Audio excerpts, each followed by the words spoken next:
Just because I'm losing doesn't mean I'm lost.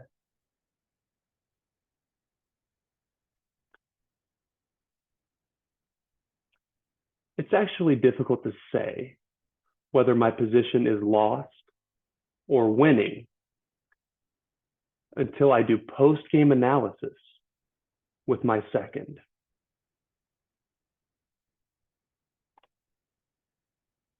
I think I still have salad in my teeth from Kingside Diner.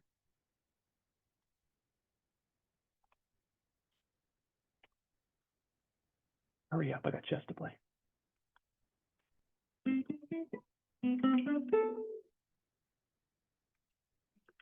Just because I'm losing doesn't mean I'm lost. Doesn't mean I'll stop. Doesn't mean I would cry. Oh, just because I'm hurting doesn't mean I'm hurt. Doesn't mean I didn't get what I deserve. No better and no worse. I just got lost. Every river that I tried to cross, every door I ever tried was locked. Oh, and I just wait until the shine wears off.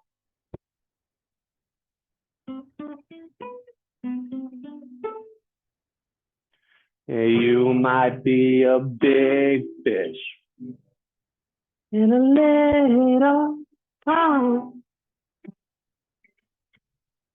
Doesn't mean you won, 'cause along may come a bigger one. Oh, and you'll be lost. Every river that you try to cross. Oh, every gun you ever held went off. Oh, and I just wait until the firing stops. Strategy. Most people are impatient, impulsive, rush. Oh, and I just wait until the shine wears off.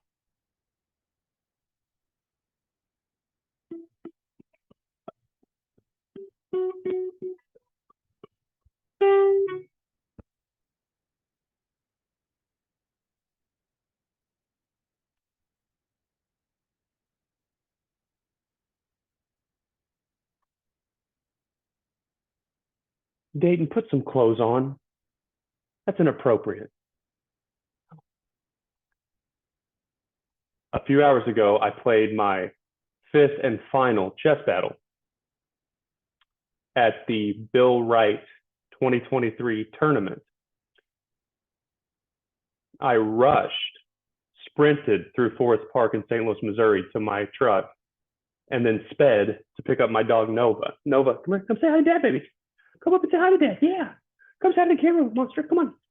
Come on, Nova, up on Daddy. Yeah, you don't like the guitar. Come on, see Dad, babe. Come on, see Dad. Let's go over here. Yeah, come on, see Dad. Come say hi to the cameras, monster.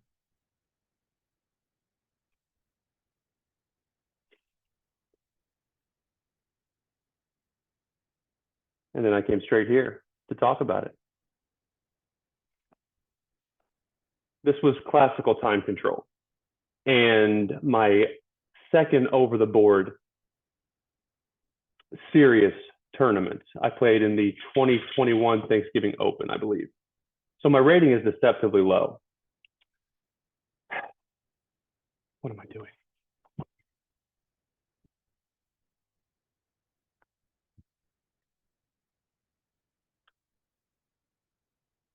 I got the shirt off, monster. Get our shirt.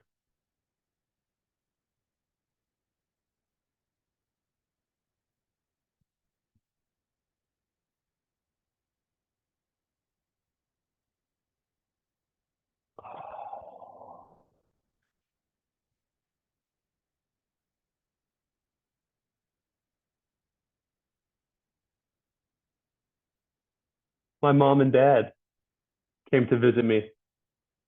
I tricked my parents. I told them they could watch the tournament. There's no spectators allowed. But they bought me a cool shirt from the World Chess Hall of Fame across the street from the St. Louis Chess Club, which I'm just an intermediate chess athlete that fell in love during the pandemic. But there's some shit going on with Russia, which might boost St. Louis from number 2 or 1A to the premier chess facility on planet Earth. I don't know, but I'm happy I'm here. And also, Dina Belenkaya, women's grandmaster and very talented, entertaining social media personality, has posed with less clothes on than I just had. I don't have a problem with that. It's a woman's world. But Dina is also a lot stronger at chess than me. So I got to try to be sexy. I need views, and I ain't going back to corporate America. Let's review my 5th chess game. I went 3 wins, 2 losses. My first enemy played as white. Both my losses were as black, to brother and sister, no less. The first loss, I opened poorly, lost a pawn, and then in the early middle game, I failed to notice a rook being protected by the queen, so I miscounted and I lost my second pawn. But I defended incredibly well. I might put a link to my library on chess.com. I have all 5 games. And then my third game, I also lost to that enemy's brother, playing as black. I played very well that game. In the end game, I had a slight edge. And I failed to anticipate 2 moves ahead, which is one of my focus points. Losing my queen, basically. And I might as well have resigned at that point. I didn't because I'm a fighter. But today, the third and final day of the tournament, I won both my 2 games, which was kind of bittersweet. See, my rating's under 1200, again, because I haven't played almost any chess over the board. And I'm eligible for prize money in the under 1200 rating, though I play enemies up to 1400 right now. So when I lost that second game, I'm like, there's no way I'm going to get any prize money. And I made a conscious effort to be aggressive today. Specifically, my pawns. I understand pawn structures. I watch a lot of streamers, mainly international master Levy Rosman, and he's taught me a lot about pawn structures.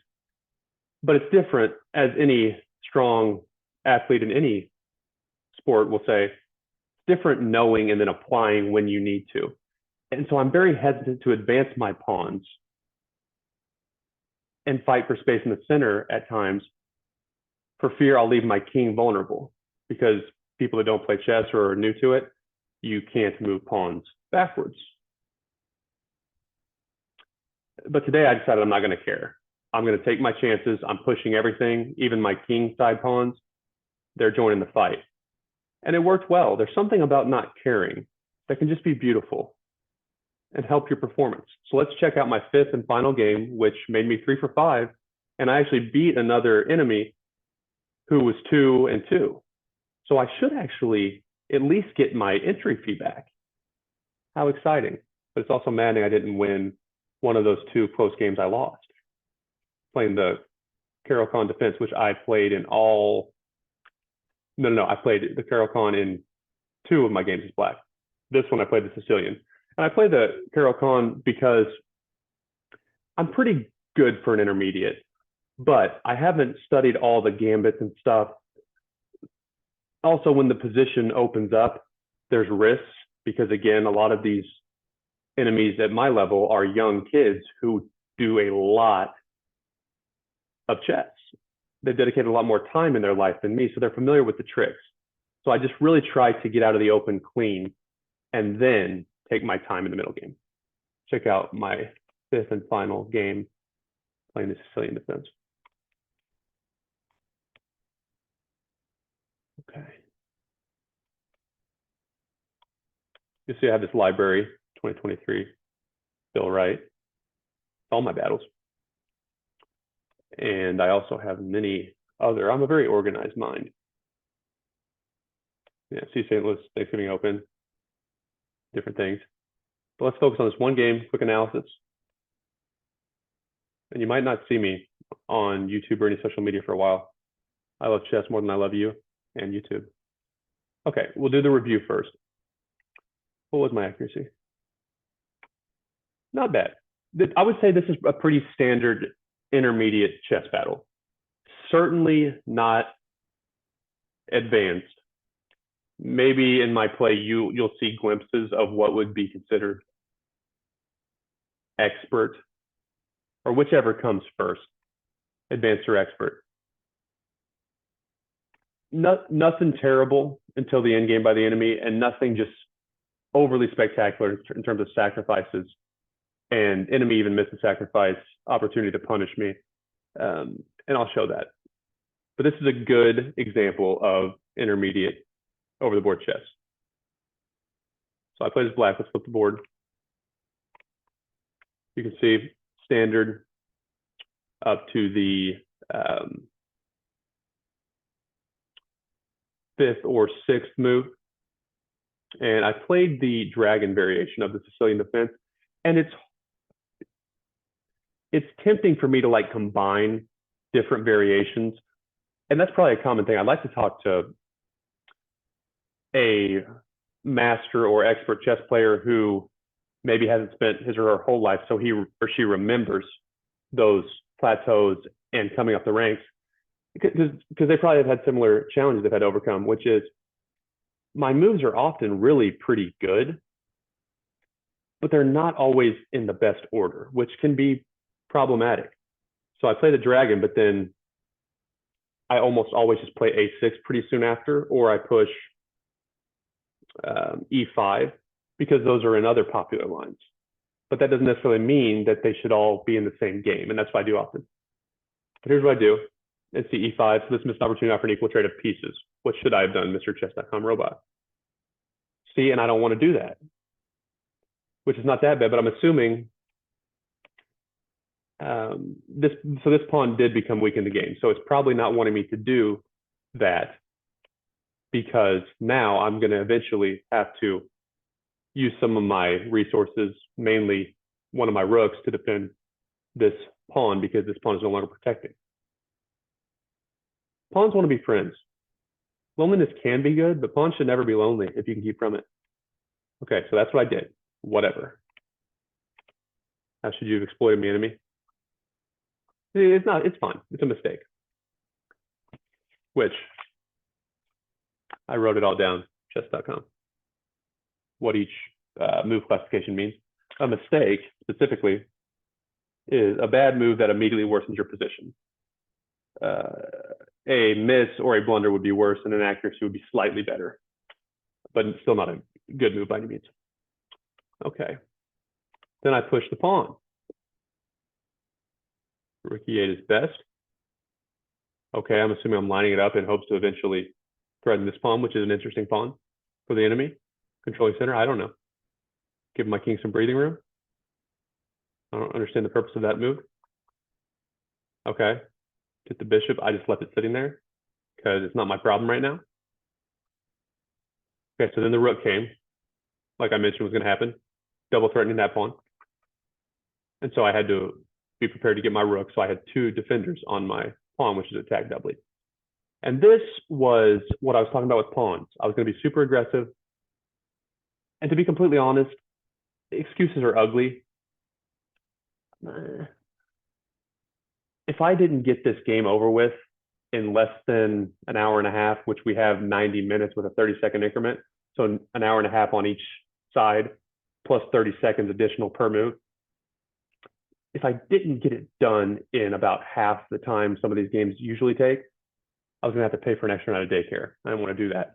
So I was kind of rushing, but also, again, the pawns trouble me a great deal in the middle game. And so then, of course, what I don't know if it's I didn't see it, but it actually wasn't that big of a deal because I just figured that's not really a problem for me. It doesn't do anything bad. I want to get my queen away. Anyway, there's no longer two threats to this, which even if there were two threats, if the queen was coming first, my rook would steal her and enemy wouldn't do that. So I figured, go ahead and go there. Apparently it's still a great move, but it's not that great, chess.com. Because now I wanted to move my queen anyway, which is my queen is threatened. So fine. That was my thought, but apparently, that's why I'm not a grandmaster or master or Canada Master International.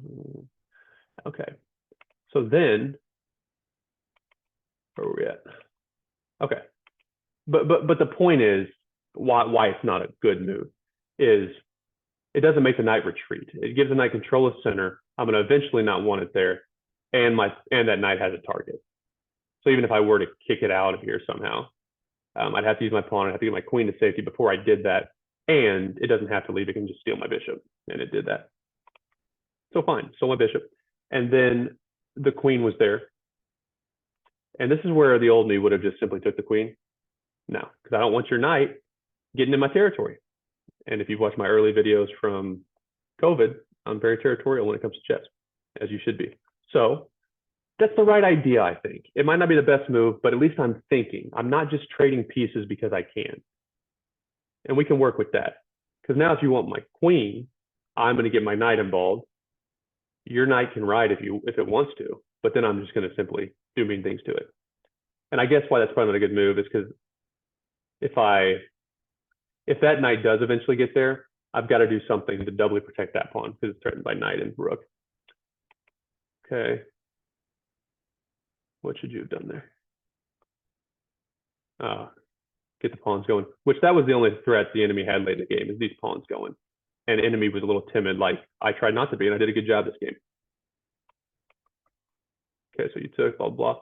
This is the beautiful sacrifice. I'm going to switch to the analysis tool. So this is where I wouldn't say a lot of intermediates would. Maybe they wouldn't have went for this move, but if they didn't, it would have been because they don't want their horsey getting punished. But this is beautiful right here. So check this out. I can't take the rook. I can't take the rook. Why? Because if I take the rook, I'm in check. I lose my queen. Right? So whatever I do, now I lose my queen. And now I pretty much lose the game. But as what's beautiful about life and chess is sometimes they don't see it. So now I have a nicely placed horsey. And I'm going to get right in this fight with that. Enemy doesn't like that I'm suffocating the enemy. So enemy trades, as enemy should. Now I'm winning, and winning's fun. Okay, whatever. Yeah.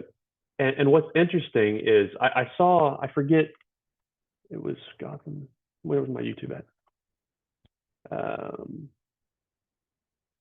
Or it might be Levy or Gotham Chess. Top 5 games of Kasparov. Or the top 5, yeah. So in this video by Levy, which I'll save it and I'll put it in there too.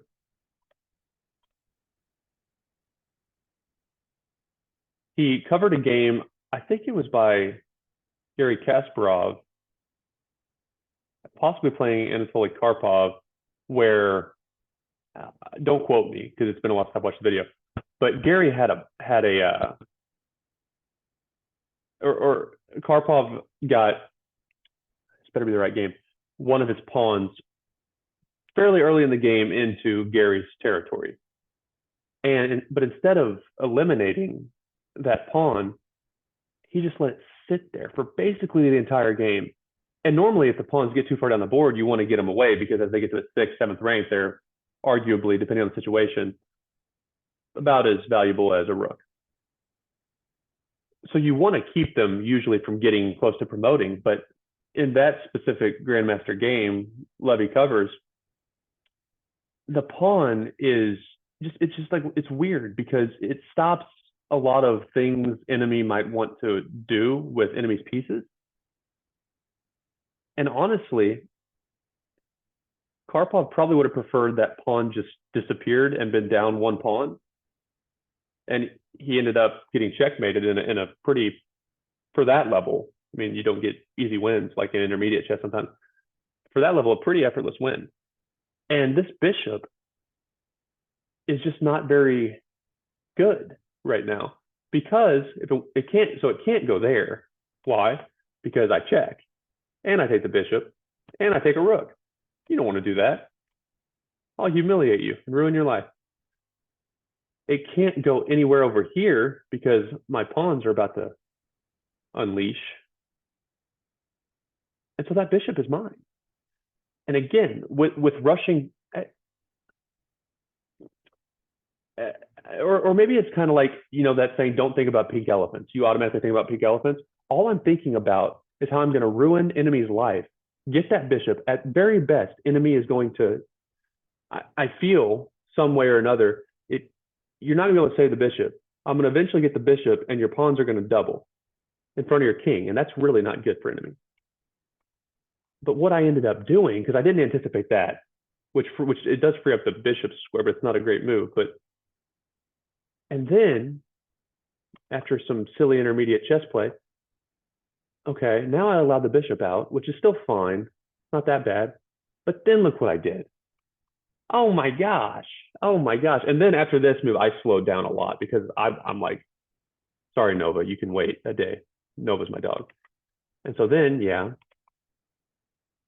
I check. Enemy takes the rook. I come back thinking I'm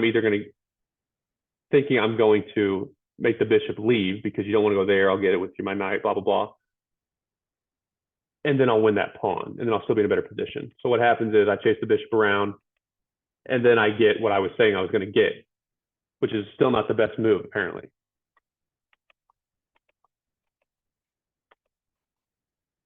And I thought I was quite a bit better here. I guess I'm not. And these are the things I'm talking about with the pawns.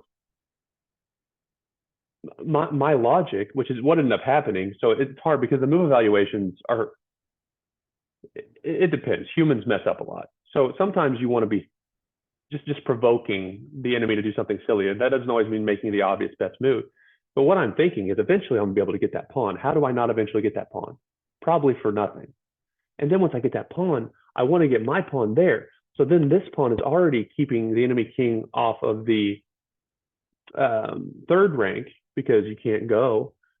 And then I'll get a pawn there. So then you'll have to either be an H2 or the back rank. And that will suck for you. And that's what happened. But chess.com doesn't like how I did it, apparently. Sorry, I don't like what y'all did to Hans Niemann. Dayton, you can't say that. I'm not sponsored right now. I'll speak my mind. Thank you. Okay. And I think, as you can see, enemy definitely could have done a better job defending my rook dancing. But it's intermediate chess. I won the chess battle. Let's go through it fairly slow in analysis. Actually, let's just press play. So this is what it looked like. Beautiful. How beautiful is Sicilian defense? How fair, how simple, how little brain power I have to exert. Now I'm doing Nidor stuff. Now I'm just kind of improvising. I do like this move coming up though. Watch this. So the bishop, I don't care. Take it. That's just a good move. That pawn move. I really like that move. Or I'm proud that I was considering that move. That's a move where, because any decent chess player, you're going to see, yeah, right now I have that pawn defended. The knight can take, I'll take with my rook. So something like that. But the old me, and if you're an expert or a professional streamer, or even grandmaster that ever watches my content, please be kind to me, because I'm sitting here not worrying. You don't ever want to worry; it would do no good. But I'm just thinking of ways that discovery could happen, and then the queen get my rook. But there was nothing there, because anywhere the knight goes, it's not threatening anything immediately. It's at least another move away from doing any damage to my position, which is why I pushed that pawn. I thought it was a better move than just good. Bishop takes nation. Yeah, but I don't want the queen coming into my party. So you can just sit there, bishop. Stay away. It chose to take, and that's what I wanted. Now, this is what I was talking about. I have to bring my rook in to defend that pawn. I don't want to lose that pawn. Okay, let's play it again. Oh my God, this is my song. I've been listening to the radio all night long. I can't believe. Why is that a bad move? See, and okay, something called dream positions. I learned this at chess camp in Colorado with national master Griffin McConnell. He and his whole family kind of ran it. It's a really cool story. I'll put the article link in the YouTube video. But Griffin taught us to really just use our imagination. And Jesse Cohen, I think is his name. I guess he's one of Griffin's peers, also a national master. No, Jesse Cohen. Yeah, that guy. He's very nice and intelligent. And I'm just maybe I get too locked in sometimes, but what I'm doing, I'm not really that worried about winning and losing right now. I'm getting better. I'm trying to get to where I'm more comfortable taking risks, because then I can see what not to do. If I never take them, I never really know. But I do get locked into position. So so from right here, I was already thinking, I want my knight there. Until that knight moves, I want my knight there, because the only pawn that's going to hurt me is that pawn to move my knight. And then if that knight weren't there and my knight were there, that pawn can come there, and then I'm going to hop in right there. And so you can't really do much unless you want to use your knight to get my knight. And I feel like I've got, I mean, apparently it's wide advantage, but I feel like I'm doing well here. So if you want my knight, you're going to have to give me yours, or I'm going to sit it right there if you move that pawn. So hopefully it would, at least my thought process is going. So it's going to make you really think about moving that pawn until you do something about that issue, right? But my point is, I got locked in and I made all the moves pretty much at once. See, I didn't like that, because like the Levy's video I talked about, that bishop gets activated, or gets chances to get activated if that pawn moves. So my plan was just let that pawn sit there all game. At least I have a plan, right? Okay. Yeah, and this is where I mentioned enemy didn't see it, fortunately. No, I better hurry this up. Battery's running low.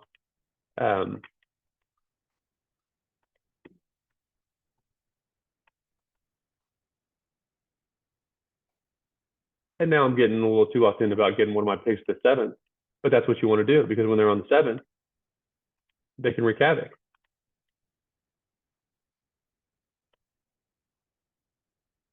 I should have taken that pawn.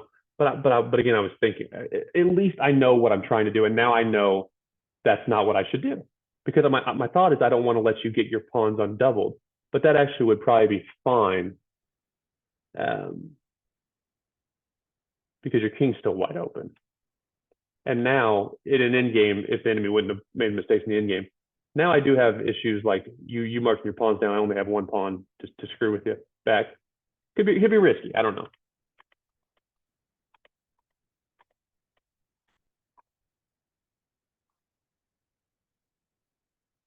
And then this is what you don't want to do in the endgame. So eventually, if I would have done everything well, and that blunder wouldn't have happened. But what my goal is, I want to, if you want to free up space for your king, which you're going to have to do that because you're suffocating. Slow, painful death in chess quicksand. It's chess prison the enemy's in right now. I want one of your rooks, if you want to get rid of one or two of those pawns that are pushing you, keeping you backwards. And I would say if it would have played out, that's what would have happened. You would have eventually had to give me a rook and probably not get a rook in return at the intermediate level. But a win's a win. Fork, pawn fork. That's one of my goals. I wrote down a sticky note, which I threw away, is I will never be pawn forked. I hate pawn forks. I hate it. It's an intermediate kryptonite, the pawn fork, because you get so focused on other things that are probably above your level that you don't even need to be worrying about, and you miss the simple bull. An enemy did that. Enemy's not a bad person. Has a family that loves enemy, friends, teachers that believe in the enemy. And in the other game, I believe in the enemy, but not this one. And now I might actually get prize money. I might get my money back because under 1,200, a lot of the people I needed to lose that were there was two 2.5s. So 2 wins and a draw, and I had 2 wins, 2 losses. They lost. So I'll probably get my entry fee back, but we'll see. All right. Hope you enjoyed this video. I'm doing a lot less chess content because now COVID's completely, well, knock on wood, COVID's completely gone until the next pandemic starts. And so I play a lot of chess and I go do things with my dog and I go sing karaoke and stuff. I don't really love YouTube streaming. Not my thing. I would actually love if someone would, I don't really even need money. I need somebody that knows what they're doing. And it would benefit you if you're a grandmaster in the St. Louis area or retired and you just love chess and you want to get it more attention. That is, people want to see someone they are like succeed. Nothing against grandmasters, but I've seen Hikaru Nakamura, Gotham Chess, and many others say clearly what they need is showmanship, because views will get money to the sport. And people that are not, I would view it as intimidating, though they're very good streamers, but someone more relatable. So make me a grandmaster, put me in a chess dungeon. I'm not a social person. And then just monitor my progress. I'll try your programs. And I'm the perfect lab rat. I love isolation. I'm slightly above average intelligence, but definitely not like Magnus Carlsen smart or anything. And I didn't play until almost 26 years old. So you can prove to the casual person or the older person that's like, I'm too old and I can't learn an instrument and I don't want to do it because my life's already over. And like, well, Dayton did it, bitch. So you go do it too. That's what I want. I want you to go play chess too. Please like and share my content if you enjoy it. And I would always appreciate a subscription. Have a good day.